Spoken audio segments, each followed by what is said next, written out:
Hello and welcome to the Cyber Show. My name is Pip Blake. I'm the Managing Director of Disruptive Cyber Group. And today I'm here with Marion from Red Helix. Marion, how are you? Thank you very much for joining me. Would you like to give a quick introduction to yourself? Sure, my pleasure, and thanks for having me on today. So I've been in the tech industry for over 30 years. I've held various senior roles, but I started my career in a hands-on technical role. Family life, I live in South Oxfordshire, which is a fantastic place to live. I have 3 young children growing fast and love what I do, love everything cyber. And I don't know if it's because of my own children, but I'm a real champion for STEM in young children. And, in the company I'm in, we have some great programs that I'm sure we'll talk about a bit later in this session. Awesome. Well, tell us a little bit more about Red Helix then. Sure. So Red Helix, we celebrate our 40th anniversary this year, actually. So as a company, Congratulations. We've been in operation for 40 years. There's not a lot of companies can say that. We have a great team. We have 2 elements to our business. The first element is providing technology solutions into very large organisations and enterprises. So where they have teams of their own specialists, we work as an advisory and we provide support for them to implement security and network visibility technology into their networks. We work with some of the biggest telco providers in the UK, some of the big mobile networks and some government departments with that division of our business. The second division, and it's the fastest growing part of our business, is in the enterprise security space. And that's where, I have a fundamental belief that the protection that large companies can afford to provide themselves should be available to mid-sized companies in the UK. And by available, the things that inhibit that today are cost and skills. And so at Red Helix, we've created what I think is a fantastic ecosystem of different technologies that we make affordable and consumable in the UK mid-market enterprises. So, anything from 50 users up to 5,000. And we package it in a way that is educational, not fear. A lot of the cyber industry, I think, drives fear. We try and drive education and then risk and think about how those services meet the risk profile of specific organisations in a way that's affordable and consumable because we stand the skill set up behind the service. I think we've all been recipients of FUD marketing, so fear, uncertainty and doubt for those of you who haven't been on the receiving end of it. But 40 years, obviously a fantastic achievement, and the enterprise security element to that. How long has that been going? So we started the transition into the enterprise market about 2 years ago. We went through quite a significant rebrand at that time. Prior to that, we were called Phoenix Datacom, very sort of 1970s, 1980s branding.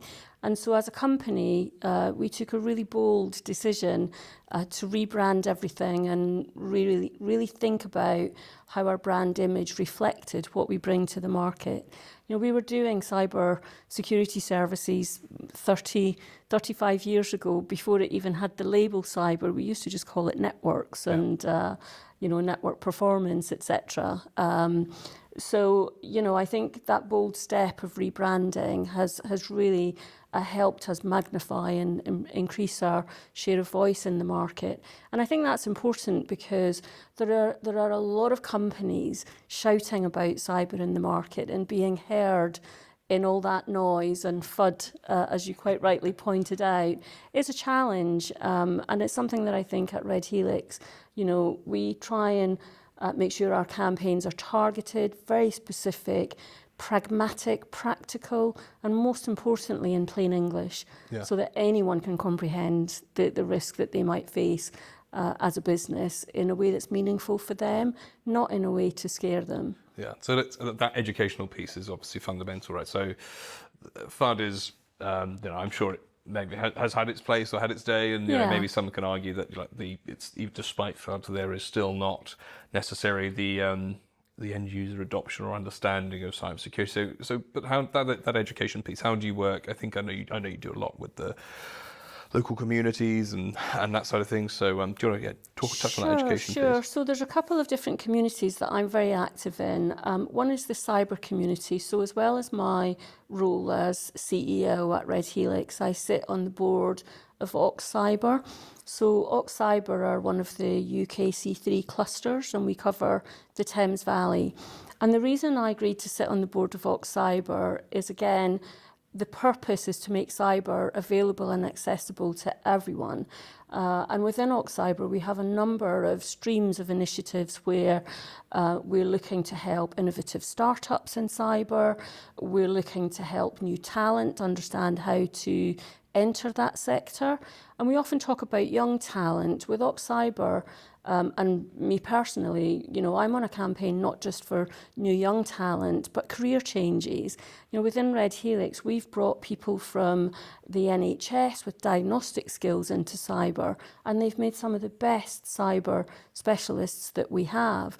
So I think there's the making people aware of the art of what's possible of careers in cyber, the different pathways that they can take, and creating mentorship programs, ambassadors for cyber, to help them along that journey. And so that's what we do at Ox Cyber, and follow that through into Red Helix.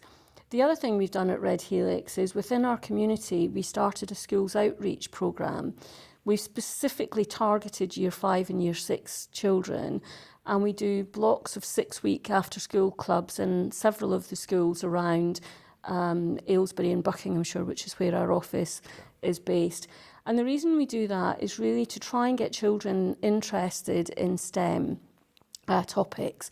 The adoption of STEM in secondary is pretty low, particularly in some demographics where perhaps they're more, socially challenging circumstances, as opposed to perhaps rather more well-off families like mine.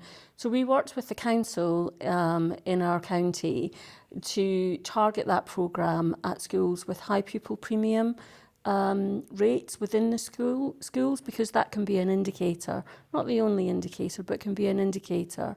And I think bringing social diversity into cyber is really important. It will really strengthen our industry going forward. And I think about building the talent pool 5-10 years from now. There's a challenge. We think there's a challenge now.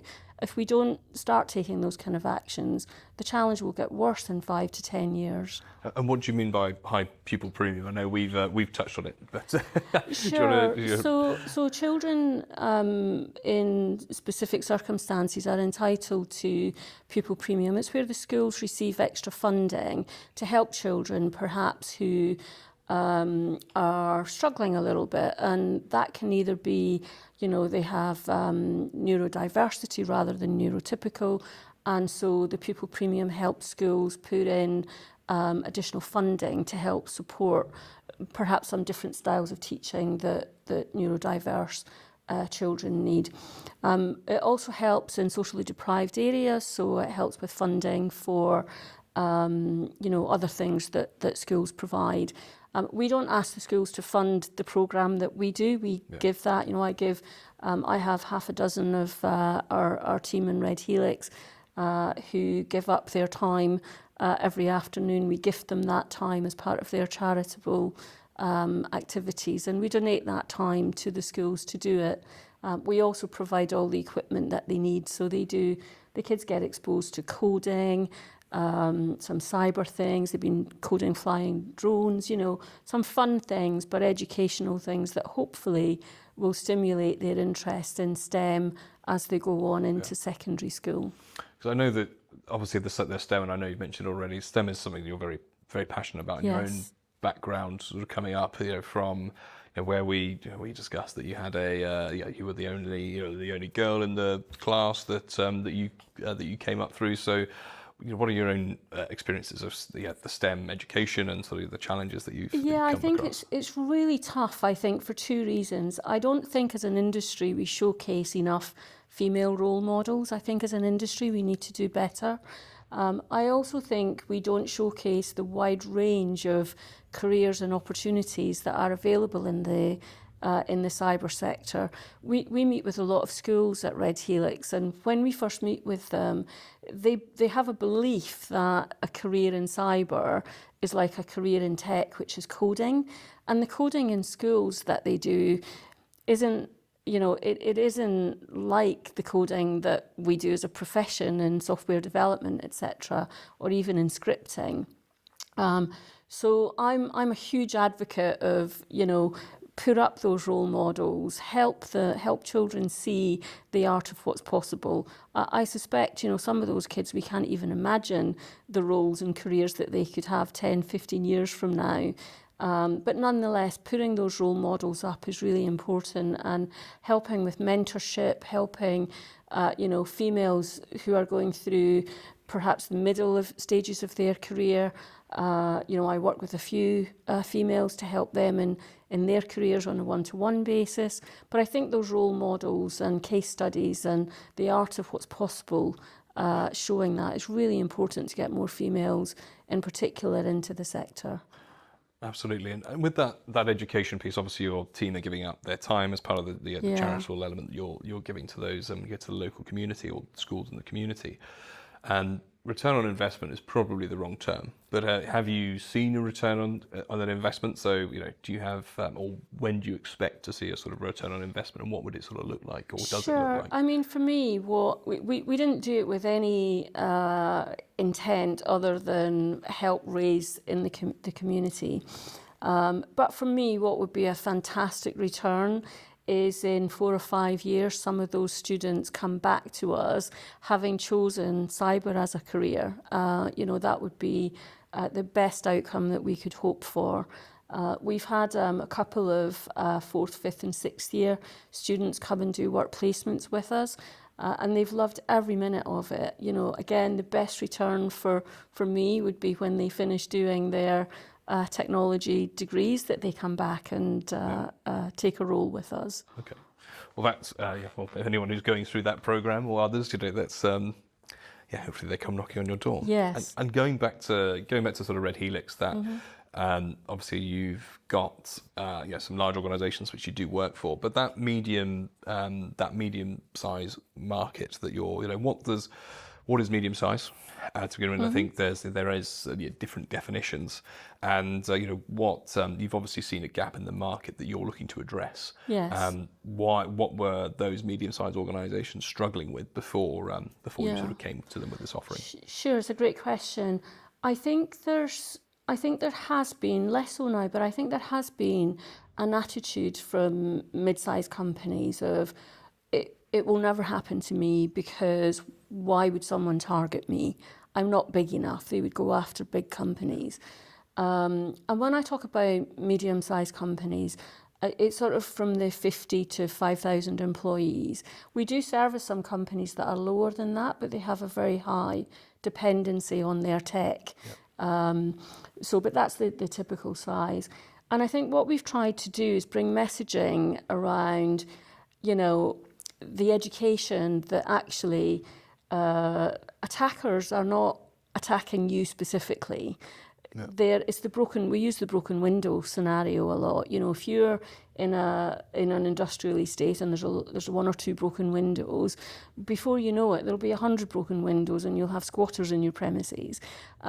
We think of cyber as very similar in that if you have poor hygiene on the external perimeter of your company, then you will be penetrated very easily by the attackers, because you've got no defence. Once they're on the inside, that's when they start to think about, how can I exploit this? So we've done a lot to try and educate mid-sized companies. It's not that they are going to attack you as one company. They are literally, the attackers are running scripts, artificial intelligence, automation, bots, to try and find the open slot that they can get in. Once they're on the inside, the bot will feed back to them, I'm in, and then you can be exploited. So that's where I talked earlier about educating people on, what are the real risks. If you can close your perimeter, it's not the only thing you need to do, but it goes a long way to helping with your posture in cyber and making you unattractive to an attacker because you're just too hard to get into. And how does it address that middle market? So you sort of talk about the risks and the exposures there, but and that some of them just previously didn't think it was happening to them. So was it cost that was inhibiting them from exploring these sorts of solutions? I think the inhibitors were cost, time. A lot of those businesses are on their own growth trajectory. I think often cyber is seen as a cost rather than an investment. Value item. And I think when businesses are making investment decisions, it's, well, do I invest in something that they perceive as it's an insurance? Do I really need it? Versus, do I invest in my own growth? We've helped a number of CISOs and IT directors build their business cases around the return on investment you get from cyber. If you're private equity backed in the UK and you're hoping for an exit, if you don't have cyber hygiene, you won't get the multiples that you're looking for because the cost of doing that would be deducted. There's a lot of companies who would point to, well, I've got cyber insurance. I would encourage them, and we do encourage them, check your terms, because actually, if you don't have the basics of cyber hygiene, your cyber insurance policy is going to be null and void. And so people may think they're insured, but the cover wouldn't kick in, and they could find themselves in, quite a tricky situation if they faced a ransomware attack or something of that ilk. So I think those are the inhibitors. And then the third one is the skill set. Not just attracting talent into those businesses, but keeping it. Cyber as an industry went through quite an explosive phase of growth. And you could see people, retention of people in companies was becoming more and more challenging. So I think they struggled also to find the right talent pool at an affordable rate within those sizes of companies. And what does cyber hygiene look like sort of from that context? So maybe for large companies, for medium companies and small companies as well. I know there's been obviously a big push by the NCSC in the UK around Cyber Essentials and Cyber Essentials Plus. Again, that's a lot of the supply chain stuff. You can't necessarily get contracts for governments or large organisations without those sorts of certifications. But what does it sort of look like from the Red Helix I think perspective? Cyber Essentials as a minimum is what companies should have. I think as an industry, though, we should be aspiring to Essentials Plus. And the reason I say that is the additional controls that brings in terms of risk mitigation map more closely to the big threats. So things like the continual training and testing programs, things like having backups, so that if something does happen, so I think as a minimum Cyber Essentials, but actually I think working towards Essentials Plus for the sort of small to small mid-size is what I would recommend. I think if you're mid-size and above, then the minimum you should have, because the likelihood is you will have either suppliers in your supply base or clients in your client base that will require this of you anyway, would be Essentials Plus and also the ISO 27001 standards. I think as people move into NIST and some of the regulatory industries, of course, they have greater controls, and they're very industry specific. They would be mandated anyway. Some of the new regulations coming in around the internet connection records and the online safety bill, etc., will drive change in organisations large and small. And I think as an industry, there's still a lot of inform and education needs to be done around those new standards so that people understand their obligations to comply. And just on the regulation piece, so something that we we often see is sort of that its regulations can be seen as a checkbox exercise. Now I know we mentioned, you and I have discussed culture and how that, changing in organisations' culture, whether it's top down, bottom up, there's various ways that it can be done. So how much box checking do you see in your industry? Obviously, whether it's ISO, NIST 2, or insert compliance or regulatory requirement which is coming in, but in your experience, whether you want to put a percentage on it or don't mention sort of your best case and worst case, of course. but how much is it still a box checking exercise? I think that's diminishing, to be honest. I would say probably less than 20% of clients that we speak to or prospects that we speak to are looking to just tick a box.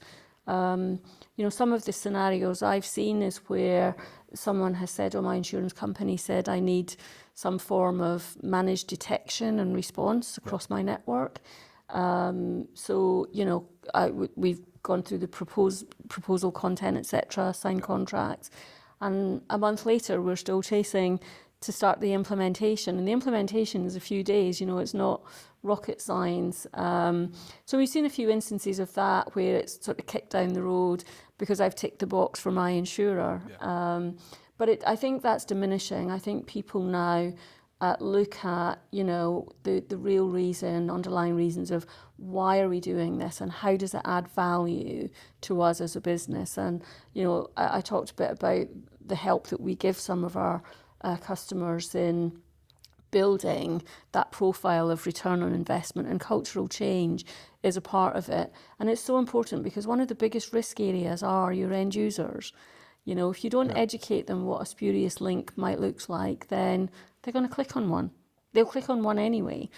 The trick is to make it a test link that they click on so you can help educate them rather than a real attack link. I see a lot less of it, but it does still exist. And have you ever come across a situation where cultural change is almost impossible because of, obviously you operate at the C-level, right? So where C-suite just like, we just don't want to spend the money on it. It's it's pointless. Or have you? How many? I mean, I know some people just simply say, you're on your own. Good luck, and hope you don't get breached or whatever, or face an attack. But you're not for us. How have you ever encountered that sort of situation? Definitely, I think fortunately it's a very infrequent occurrence, and I would say it's normally not that it's not for us. It's usually it's not for us right now, because we've got too much else that we have to get through, and I think. Again, we try and help them build a timeline of understanding where does this fit in your 15 other priorities, because it shouldn't come at number 16. It might not be number 1 if they've got some business fire that they've got to deal with. So I think in those instances, as I say, that is very rare, but we have seen it, and it's about helping them understand where the right place in the priorities are. If it's not number 1, it probably needs to be number 2 or 3. So how do we move it up from, the number 15 or 16 that perhaps they've currently got it ranked at?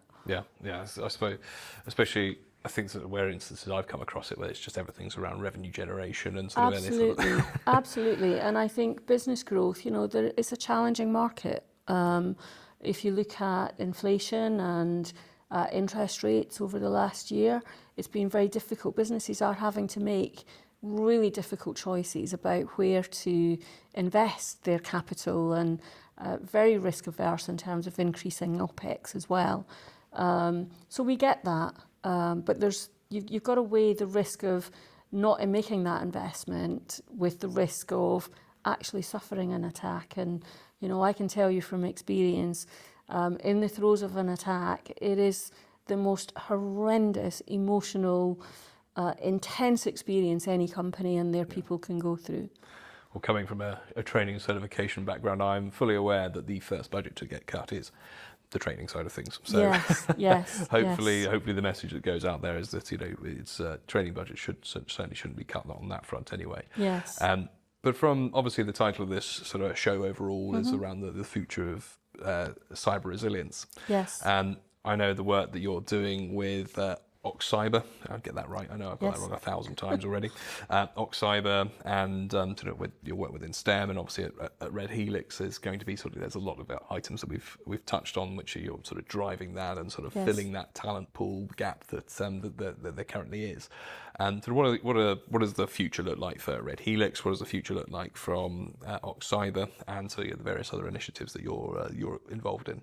Sure. I mean, I think we're in a great sector. I think we've got a great set of services and solutions for our clients at Red Helix, and it's the fastest growing part of our portfolio of services that we take to market. So my hope or my plan is that we'll continue with that growth. We're on a mission to try and stop cybercrime paying.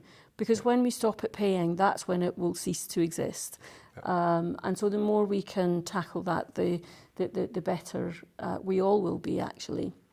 And then from an Cyber perspective, I think, as we build awareness and build new things, new talent, new vision into the sector across the Thames Valley. The Thames Valley is a fantastic hub. There are some fantastic companies there. If our aim at Cyber is to join all of that together and bring even more of a cohort of people who are not in that sector into the sector, because we'll need it over the next 10, 15 years, frankly. Yeah. And are you dialed in with the Thames Valley Police, for example, on obviously it's to stop cybercrime paying, where it's and I know we've had individuals on this before who've sort of dealt with ransomware situations where it's like, just whatever you do, don't pay. Are you working with the police and sort of the local vicinity on those? Yeah, so we work with the Cyber Resilience Centre. Okay. We're plugged into those types of organisations. As with government, government have a policy of not paying ransoms anyway, and it's really difficult for companies when they're on the spot and they haven't practiced and they haven't thought about it. Sometimes it feels like the only way out is to try and pay the ransom. And if there's one thing I would encourage businesses to do, it's to sit down with your board. Imagine if you were attacked tomorrow, what would you do? And state your policy on paying ransoms. I believe we should never pay ransoms. Yeah. There's no guarantee you're going to get your money, your data back. If you do pay, they may come back at you again. They may release your data anyway. They may not even have all of the data that they say they have. There's so many unknowns. But I think a lot of companies can get backed into making a bit of a knee-jerk reaction to pay because they haven't thought about it up front. Yeah, and I know that quite a lot of what I'm involved in is sort of running. Maybe wargaming is the wrong word, but those sort of tabletop. It is a war, right? Yeah. It's the attackers and the defenders in constant battle to come out on top. But those tabletop activities, and when for those maybe there's individuals who are listening who are they're not just from sort of a cybersecurity background, or maybe they're looking to be a career transitioner, which I know you do a lot of work on. But it doesn't just involve it's not just the sort of cybersecurity team or your managed service provider who's there. It involves who's got the messaging for the clients. It's going to have to involve marketing. It's going to involve every facet of the organisation. I mean, there was an example of a company who had a ransomware breach, unfortunately, and they couldn't access their email. They had no way, because they hadn't thought about it, they had no way of communicating with their clients because their email was down for about 4 or 5 days. Those are the kind of things that companies need to think about in advance. If this happened, how would we contact our clients? Yeah, well, if your database is locked up and you don't have a backup, exactly. what would you, in that particular situation, what would you just sort of say? Hope you bump into them on the golf course or something? Or what's the exactly. what's the advice if? I mean, I think if you've got a well practiced, as you say, the tabletop exercises. Let's assume our email's offline. What would we do? Where would we go to? Do you have, do account managers, for example, or service managers hold details, and therefore do you have comms that they get on mobile phones to call people, because the thing you need to do is communicate with clients in the event of an incident. There's also, speaking to your insurer is one of the first things you should do before you do anything. A lot of people don't think about that because they haven't planned it out. So, awesome. Great. Well, Marion, I think we're sort of coming to the end of our time, which is a massive shame. I'm sure we'll catch up at another point in the future and have you on a little bit later down the line and see how things are going. But we always like to give everyone an opportunity to sort of do their shout out, mention someone or a particular initiative which they are passionate about or that you think is interesting and people should become aware of. So, is there anything you'd like to sort of say to the listeners and viewers? I think there's a couple of things. My team in Red Helix are fantastic, and when we went through the rebrand 2 years ago, we've got people who've been in our company for almost 30 years, and also our clients who have been clients with us for 20 plus years, and they embraced the rebrand overnight. It was transformational, and I can't thank our people or our clients enough for how well they've embraced that. In terms of shout out, I would give a shout out to the events that we run at Ox Cyber. Go onto the Ox Cyber website. We run very practical events for people that are interested in getting into cyber or are already into cyber. Tabletop exercises being a good example. So do join those events if you're interested in coming into that sector. Some great information there. Awesome. So well done to the Red Helix team and to Ox Cyber. I continue to get that wrong. But Marion, thank you very much for coming on. Hopefully we'll see you again soon. To everyone at home, thank you very much for listening. This has been the Cyber Show. I've been Pip Blake and you guys have been beautiful. Thanks very much.